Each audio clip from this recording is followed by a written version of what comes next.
sure you put the ones that you use before storing it. You have 33 minutes on A, so it'll jump straight to B. Don't even worry about that. And then just double check that once it ends, that it goes down from 129 minutes to B. Have you ever recorded with two cards at the same time? So just monitor that. Because if for some reason it doesn't start recording on the second one, stop it and start recording. And you'll find out because the first one will say 0, and then the second one, right now it says 129. But if it doesn't go below 129, like after a minute, then just that's it.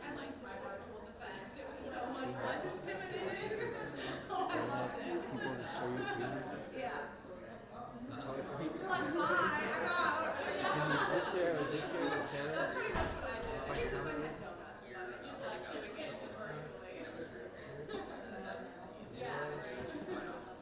Here. Don't carry all of this by yourself. Have to roll it back. Just let me know as soon as you finish. Shocked. You know why? I told it. I told it. Right? So, Gucci Tamaguchi. Yeah. So right now, are you going into manual? I was already in manual. What is the ring? I don't know how. So that's how Alex likes to do it, but then this is, if it's like that, whatever you do here doesn't matter. This is just like overriding, but if it's like this, and I'm set to manual, then it's manual. You can actually focus with this. But he likes just to do this versus moving this at all, right? But I just left it manual there, so you just do it, and you don't have to touch this. Because then the thing about this, since it's so high, and I'm short, you're short, you'll probably jiggle it a little bit like by doing this. It's not a pretty stable situation. So that's why I didn't want to touch it. But Alex is right, that's how we should use it. But if it's in an uncomfortable position, I wouldn't want you to compromise the quality, and it's much better when you can do it here. But then again, we do have that issue that we sometimes there's connection here. So you just have to plug and unplug or try and reach up here. So right now it's a manual, you can try to focus with this.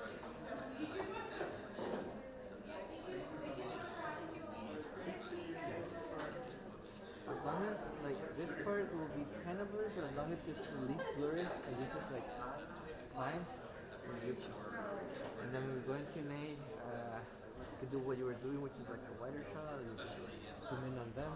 When it's just a keynote speaker, I've been zooming in on her answers, but not all the answers. Especially if it's like an ongoing dialogue, I just keep it wide. But if it's just like a random question, at least for a portion, so they can see the person. So then, again, feel free. It's a one-person job, so they know it's not going to be perfect.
I think we should go ahead and get started with the next talk.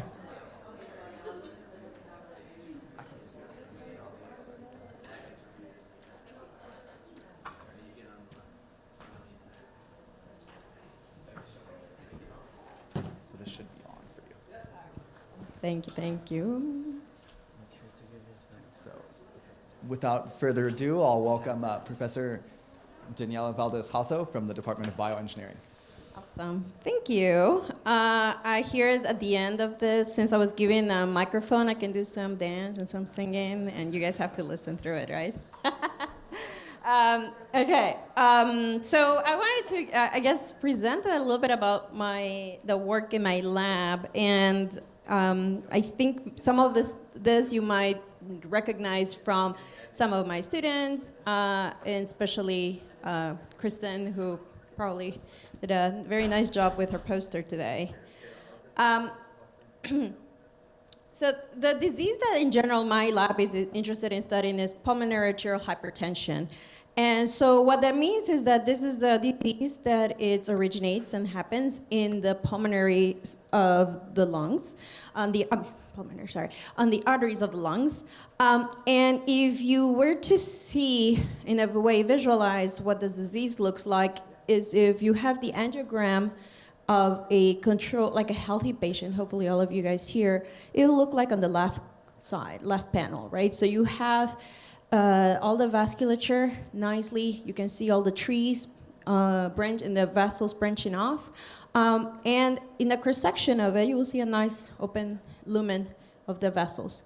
However, in the case of pulmonary arterial hypertension, the disease, what happens is that you have a pruning, you have remodeling of the vasculature. Specifically, we have persistent vasoconstriction, in situ thrombosis, and you have all this type of remodeling that then leads to your angiogram to look like that. So now you have arteries in your lungs that are not all perfusing, and now you're running at a much higher pressure. And so it's pulmonary arterial hypertension, meaning that the mean pressure is overall and constantly sustained high. One thing that's different, the pulmonary from the systemic hypertension, is that it's going to be very localized. It's going to really just be affecting a lot of these patients, just that circulation, the systemic circulation and pressures are going to be fine. It's a very aggressive one, where we have a survival of 5-year survival of 61%. Most of it is going to be affecting women. The high prevalence is going to be 2 to 4 times higher in women than in men. And we're going to see a clinical difference in women premenopause than postmenopausal. And finally, there's been some developments for therapies, but they really are vasodilators, and they don't really reduce or reverse this vessel occlusion or remodeling that there is, or stiffening. So in the lab, and especially since you guys are multi-scale people, right? Or we're trying to make you be multi-scale. We try to look at this as from a bigger, like the whole, like sort of multiple steps, multiple scales. So we have at the organ level, I already introduced you to what happens to the vasculature. Now, those changes, if we look at it in the vessel, a cross-section of it, in this case a histology, we see there's a lot of vascular remodeling, changes in the vascular wall. And those we can then look into or understand that through the different roles that different cells are playing. So you have an endothelial cell proliferation, right? Those are the one in the inner layer of the wall. Proliferation of smooth muscle cells, right? Which endothelial cells proliferate with the smooth muscle cells, which then can lead into vasoconstriction, right? And it's a nice feedback loop. But then the other thing that happens is that the increased strain activates a lot of these adventitial fibroblasts and their proliferation, which in turn then stiffens the wall of these arteries. So it's a multi-scale disease, right? And we can look at it from the different scales. In my lab, we use animals. We actually there's a nice model of PAH where we can inject a vascular endothelial growth receptor inhibitor into these rats, keep them in 3 weeks in hypoxic environment, so 10% of oxygen versus 21. and then they return to normoxia, sorry. And we can see, you can see that there's a significant remodeling in these animals, recapitulating a lot of what's seen in patients with the disease. And we do hemodynamic measurements, a lot of measurements, physiological measurements that allows us then to relate and track how these changes are occurring, in this case in the heart, in the pulmonary artery, and consistently see that there's an increase in disease progression the longer you leave them in normoxia. Okay, so again, and here one of the things I guess I want to emphasize, and I think that maybe even my students would agree, is that always like to bring in and combine any data that we acquire in the lab. We also use models, even as simple as they are, to inform us to make sure we are understanding and we can recapitulate the best out of that. Here, so you get measurements of the pulmonary artery and of the artery and flow. And so one of the simplest models that we can use then to understand the relationship of how that's changing in the disease, so like in the left we have the pressure waveform in a control animal and in a disease animal. We can use a Wiencastle model, so we can do the analogy of relating blood flow and pressure with resistors and capacitor. And what we learned about this was that if I looked at the vascular capacitance, or changes, right? We look at these parameters. There are three parameters. Two parameters are telling me about the resistance in the vasculature, the total and the distal, where I'm seeing that there's an increase. In this case, week 0 represents a control group. 4 means 1 week after they come out from hypoxia, 5, 6, and so forth. So the longer they stay in normoxia. And we see that there's a peak, there's an increase as expected in resistance on these vessels, on these animals, right? But one thing that it wasn't for us, and again, these are all measurements in the inlet of the vasculature, is that we see a significant decay in the capacitance of these vessels. And this decay, it occurs earlier than the significant increase in resistance and remains significantly low. So what do we deduce from here? Well, in a way that in this remodeling process, even though there's significant vasoconstriction and remodeling in the distal vessels, that there's a significant change also in the larger vessels, capacitance.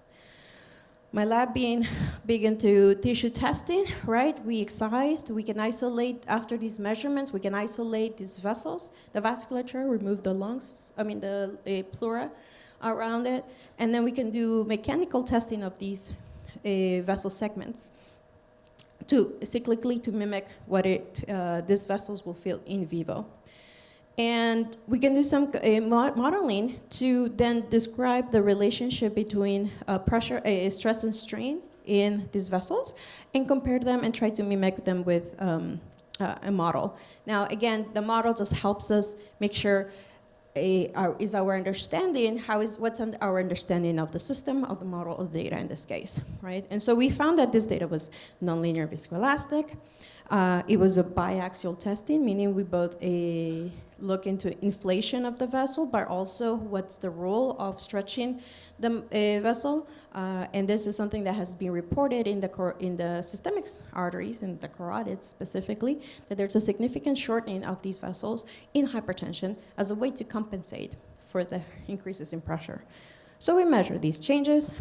Here I'm showing you in white, the control data, in blue, the diseased animals, or the ones that we induce with a Sugen and hypoxia combination. And one thing we saw was that, so we have changes in axial elastic modulus, but the one that I want to emphasize is really the circumferential, because hopefully that's the one that's also strikingly different. First of all, in baseline, when I compare the left and the right pulmonary arteries, we see that they start at somewhat similar elastic modulus, but when in the disease, there's an increase in both of them, very big increase in that stiffness, and that stiffness levels is actually going to be so much higher in the right pulmonary artery, right? So in a way, that was the first thing that was striking for us to see that such a big difference, right? I know we always try to think about your left and right side being the same, and keep on concluding that they're not, right? But then we wanted to know also, what is making those vessels so stiff circumferentially, and what would be the difference between the right and the left? So we know function is dictated by structure, so we investigated what are the structural, the architecture of these vessels, right? So we imaged them under multiphoton microscope. And so by doing that, using second harmonic generation in the autofluorescence of the collagen fibers, we can then image them. And what we found was that if we look at the vessel, scan it, we can see that the collagen fibers are rather disorganized in a way, very random. I would always say that looks like somebody with curly hair, right? Where the vessels that came from animals that had a hypertension, the collagen fibers, the fibers mainly, the collagen fibers mainly on the adventitial layers have straightened a lot, and now they have a preferential direction.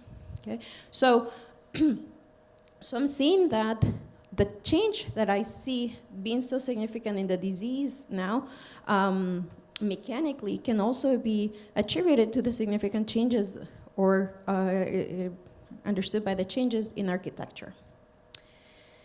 Now, this is the adventitial layer, it's collagen, and so who is producing a lot of these proteins?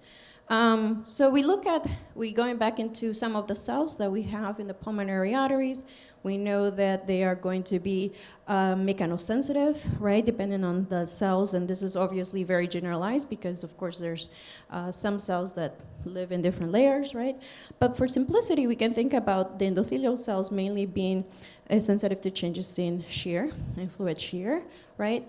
And in the adventitial, we have the fibroblast, where they're going to be affected or mechanosensitive to changes in stretches and stiffness. And again, there's a lot of crosstalk between. So we first made sure that what happened with the vessels that came from, excuse me, if we look at the pulmonary arteries from a control animal versus a disease animal, and we look at 6 genes that are known to be profibrotic, and we looked at them and saw that there were upregulation in the case of the disease. So we have collagens or mRNA gene expression being up for collagen type 1, 3, fibronectin, oxidase 1, elastin. And so seeing that at the organ, from those same animals, that there's that gene expression upregulation, we then look into how are these cells really, how much are they really differentiated, or how does substrate stiffness and stretch regulate these cells? And so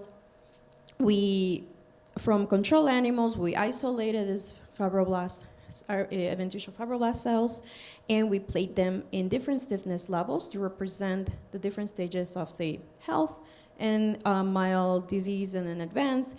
And we measured then and then some were stretched and some were not. So we measured in those same 6 genes, and again, now the difference is that the white column is the cells that were cultured when the petri dish or the substrate was not stretched, and the blue when it was stretched. And one thing we noticed is that as the stiffness went up from 0.5 to 10 kilopascal, there was a general upregulation of these gene expressions in this case, and they were also affected by stretch. For some genes, we saw that it was both a stretch and stiffness that was playing a role after two-way ANOVA analysis or two-way ANOVA. But then for some genes, like fibronectin, it was only stiffness a factor, a significant factor, not stretch. So we get this data, and now we're like, okay, but this is some phenotypes we're seeing, but can we actually understand? We know this is part of a whole system. So what we did is actually looked at this from how does this cell signaling, the cascade of events occur? And so using data from the literature, right? We created the cell signal model where you had 8 inputs, which actually even included the stiffness and stretch. You have 6 membrane receptors regulating fibrosis. The nodes that signaling molecules that control this activation, 7 transcription factors that regulate that expressions, and then the 6 mRNA and output, most of them being proteins. So, of course, this is a network that was based on some literature, not all of them from the same type of cells, because not everybody or is not as well studied, but then also or well characterized. So again, you have a set of differential equations, nonlinear differential equations, and we want to know how much of them can actually predict the data reported. So using separate data that was not used for the building of these models, we ran some, we validated, and we compare in a way sort of qualitatively, in the sense that is there significant increase, no change, or significant decrease in the gene expression of these due to this experiment. And so we compared the model predictions versus the experiments that have been reported with the literature and some of our own data. And we found that this model was able to predict about 82% of the experiments.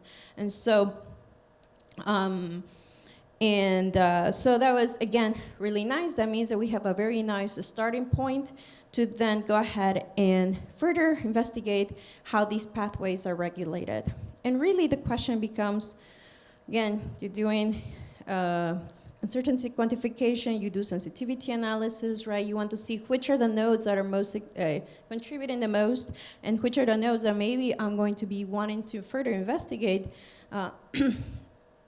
in my system, right? So here I'm just picking one on angiotensin. And so we saw that angiotensin receptor inhibits the block of the upregulation of fibronectin, right? Sorry, I guess I'm giving away the solution already. But basically, we found that we picked fibronectin. We saw that that's regulated angiotensin. We saw that one is only modified, or expression is mainly dependent on stiffness, not stretch. And so we first ran the model. We did 2 states, a control, not a stiff material, and substrate, and then in the other case will be mildly high. And then we see that the model, what it predicted is that if you use a losartan, which is an inhibitor of angiotensin, then it will inhibit the upregulation of fibronectin by both stretch and stiffness. But it turns out that when we do our measurements, right, and we compare it to what we had, we see that it's true. Our model predicts the response that we expect to have in the soft substrates, but it turns out that at the higher, stiffer substrates, that's not the case anymore. So what this basically told us is that, well, we had a good starting point of the model. Now we need to go in and tweak and then make sure, okay, well, if this change is still occurring at a higher stiffness levels, that means that either there's an independent pathway by which the stretch is induced, and maybe that's something that only comes out when stiffness is being in the picture. So it's a game of going back and forth, right, between experiments, modeling, simulations, going back, right, and yeah, okay. Now, but I told you guys that in the last few minutes, I'm going to tell you about how actually the disease is identified. As you can tell, you cannot put a pressure cuff on somebody's lungs, right? But instead, what you do is you get identified with this disease by the motion and the function of your right ventricle. So in this case, I'm showing you the echo of a patient, a healthy patient, where the colored region is the right ventricle. You see it's a thin wall, much smaller than the left and thinner. And you can see a very nice longitudinal excursion. So that's telling me that the heart is performing beautifully over there.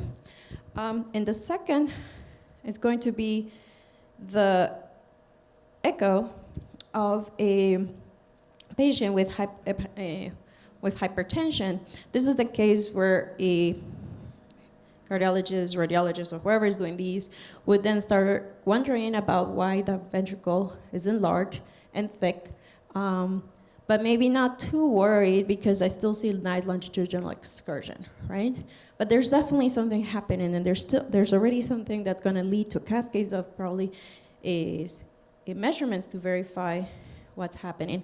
And then in this case, it's already somebody who has the disease with confirmed pulmonary arterial hypertension. It's actually an echo for a patient that was waiting for a heart transplant. So this disease, I said, there's some therapies that helps alleviate the pressure, but there is still a lot of, if you get to that point where the heart is starting to fail, you can then require both a heart and lung transplant in this case. So anyways, the right ventricle is a good predictor of the disease, prognosis. And so in the field of pulmonary arterial hypertension, we're also going to be very interested in studying and understanding the biomarkers of the right ventricle. So how do we do that? In the lab, as I said, when we're working with animals, we measure their pressure and volume simultaneously in the chest cavity is open. And with that, we can then track, wow, what happened? Nice. Oh, perfect. Okay, just got too excited there. Oh, perfect. Okay, all right, right? And so what we see is that with these animals, we've seen that, I showed you slightly earlier, that there's an increase in pressure, right? Both end-diastolic and end-systolic pressure that rises, where I'm just taking a snapshot out to 10 weeks, and mean arterial pressures also rise. Okay, so it's going up. Now, even though it's going up so much, the volume at end-diastole and end-systole, it goes up in end-diastole, right? But even though that the end-systolic volumes may go up, they're maintained, and so the stroke volume is overall maintained in these animals. Ejection fraction drops, but then it never goes too far below, right? And if I look at the morphology or the thickness, hypertrophy of it, I see that, yes, it got very thick, very hypertrophied, but the ventricles are doing fantastic in terms of maintaining function, right? And then I always include this for the LV lovers, we also see that the left ventricle function is maintained unaltered, right? So even though we have like 4 times increase in end systolic pressure in these rats, on the right side, the left side is perfectly fine. No changes in pressure, no changes in ejection fraction. But then we wanted to know what is that makes these animals maintain stroke volume, right? Is it just hypertrophy? And so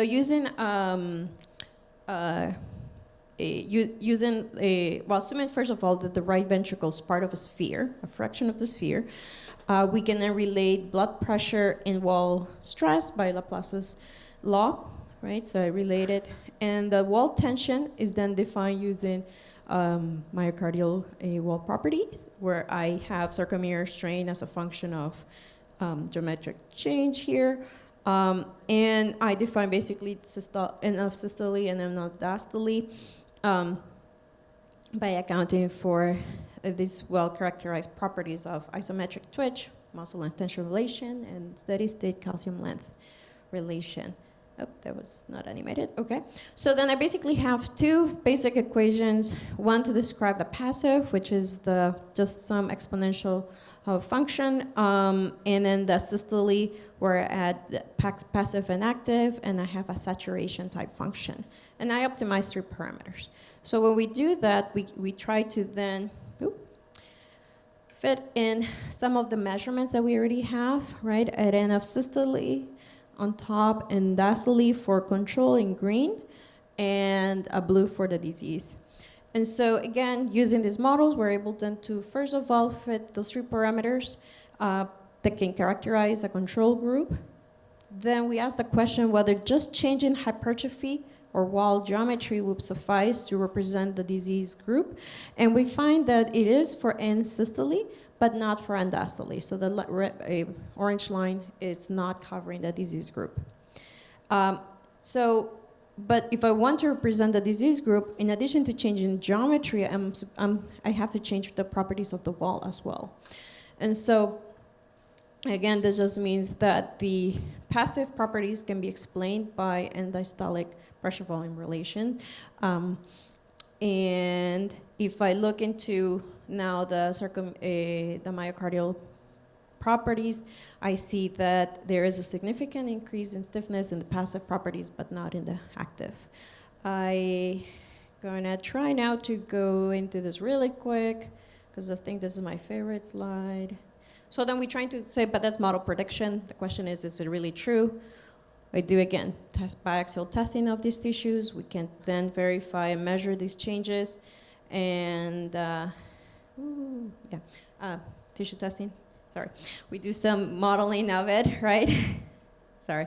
Basically, what we find is that, yes, as expected, the myocardium is a lot stiffer in the disease group than in the control.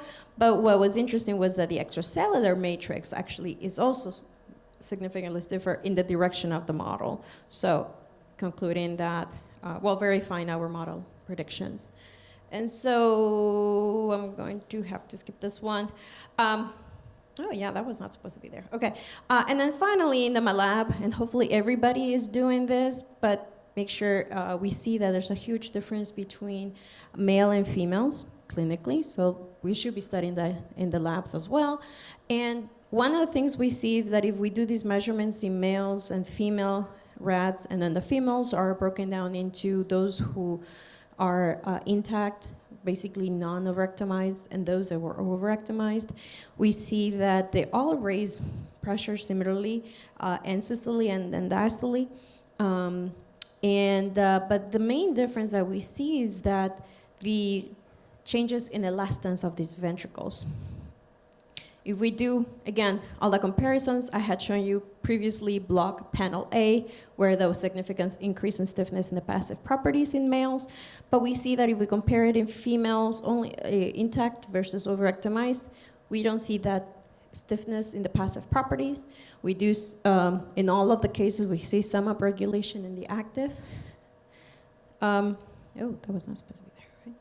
And more recently, when I started doing some myocytes, isolated myocytes from these hearts, we're seeing that the sarcomere shortening actually increases slightly for the disease case. And then the resting, but the resting length is maintained. What we're currently looking at is the changes in calcium transient. And one of the things that I think is really cool from this is again, very recent data, is that if you look at and compare the control males versus disease, if you look at the calcium transient time series, is going to be maybe, depending on where you're looking at, different between the groups. The same thing with the overactomized myocytes only, but in the female intact, it's not. Okay? So again, all of these alluding to the point about these things being sex-dependent and to be important to be considering it. And then this one I'm gonna skip because I'm sure Kristen already showed you this data. And hopefully by now I've convinced you that we do multi-scale modeling, or at least multi-scale data acquisition, and really going back and forth, right?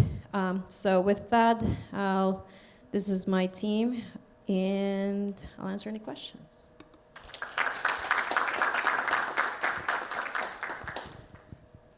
Thank you. Do we have any questions from the audience? Yeah, Joseph. Has it been shown, or do you have a hypothesis for why the ECM and myocardium stiffens? Okay. Yes. So the ECM, so both the myocardium, in a way, we think it mainly the hypertrophy of those tissues. They are going to be. I guess that's what I would like to say about the myocardium. In terms of the ECM, we've looked into it. We haven't found pinned quite yet what it is. We know what's not. is definitely no more deposition of collagen types or accumulation of any type collagen. We've done some cross-linking assays and we don't find a difference. Currently, we're going into the structure, just again, the orientation and the fiber thickness and their diameter and their organization is different in the disease ones. So somewhere along those lines, yeah. Mike? So your calcium ferritin is Yes. Is the basal level of calcium different? The basal twitching. So, right. Yes. Right. But I guess one is like what they call like diastole, like the level, and the shortening of the initial part is different, yeah. We're looking into that, and we're looking into, one of the things they've said is about being reported is that estrogen is having, is involved or is being shown to be related somewhere in, there's something a lot of dots, but basically there's diarrhea dying, right, in ion channels than being sequestered. Yeah. Yep. Let's give our speaker a big round of applause.